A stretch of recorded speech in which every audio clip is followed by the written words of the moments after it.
Let's get into one of the topics that we both find very intriguing here, and that is of Deion Sanders being named the head coach of the Jackson State University Tigers. Jackson State is a historically black college and university, an HBCU, and Deion has taken his talents to Jackson State, Mississippi. He definitely liked to be called Coach Prime, and what an entrance he made. Yes. In his introductory press conference. I'll just say this, man, real quickly. His decision and the decision by Jackson State University is just not an impact to HBCU sports. It's an impact to HBCUs in general. This is a cultural shift because now this opens the doors to many coaches. It opens the doors to athletes transferring from whether it's mid-majors or the big schools, whatever major conferences, the Power 5 conferences. It's a shift in just the NFL connections to the Hall of Famers who would want to be a coach, who would want to be a mentor to these student athletes, to become professionals in general, potentially professionals in the NFL. Mm-hmm. It's a culture shift in where these student athletes can potentially not only be an NFL, but can become a millionaire, a multi-millionaire who could potentially give money back to the university. You always hear about, these Power 5 schools having all the facilities, the great facilities, the many locker rooms or the many practice fields, and just the facilities is just outrageous, right? Mm-hmm. But for a Hall of Famer like Deion, who actually he wanted to be a coach, didn't matter where, he didn't care where it was, he wanted to be a coach, and for him to go to an HBCU and to bring attention to not only Jackson State but to HBCUs, man, that's just a huge culture shift. And I would just say this, with everything that's happening in the country right now, there is an increased focus on HBCUs by students who are looking to go to college. There's a huge focus on reinvestment into HBCUs. There's a huge focus on not only reinvestment by whether it's corporations or small businesses, but it's also an investment, a rejuvenation by the alumni basis to invest into their own schools, their own universities, their alma maters. So this move by Deion, Coach Prime, this is absolutely huge, man. And I'm a fan of it, of the move. As an alum of the Florida A&M University, I look forward to the meeting down in Miami against Jackson State University Labor Day weekend in 2021 in Miami, Florida. It's called the Orange Blossom Classic. Depending upon how we're doing in this COVID situation and everything, I really look forward to going. This would be Deion coming back to the state of Florida, where he's from, born and raised, playing against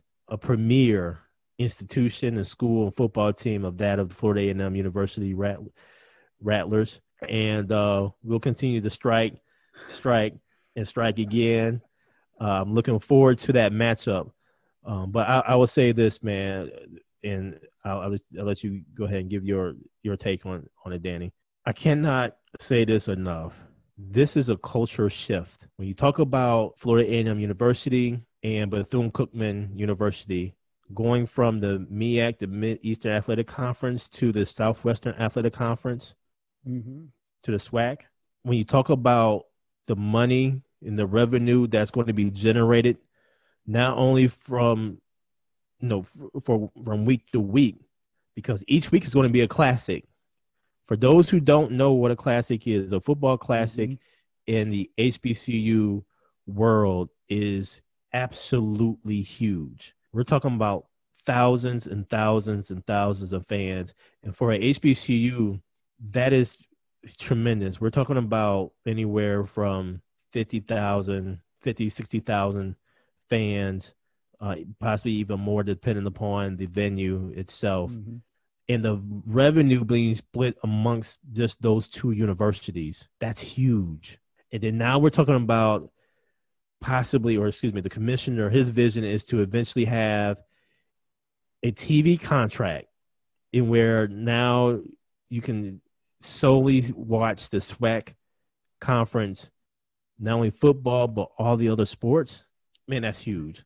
So along with that comes the increase in student enrollment. It comes into better facilities. Yep. It comes to better exposure, TV exposure. It comes into possibly more educators, more counselors, the whole nine. So it really galvanizes the HBCU world. It galvanizes the institutions. It may even offer bit more buildings. This move by Deion cannot really understate. I mean, it's huge. So what are your thoughts on it? I echo your sentiments exactly. I think and we talked about this in an earlier show, and it's kind of ironic in a way, because we mentioned about the HBCUs and it was the athletes. Now, and we talked about getting the coaches. You get those top coaches to trailblaze for others to come over to say, hey, man, it's not as bad as people are portraying this to be. Mm-hmm. It gives a path for the student athlete to go from HBCU to pros easier. Mm-hmm. Mm-hmm. Because he has the connections, right? Mm-hmm. It's like anything else you're doing. It's more times than not, it's who you know versus what you know, mm-hmm.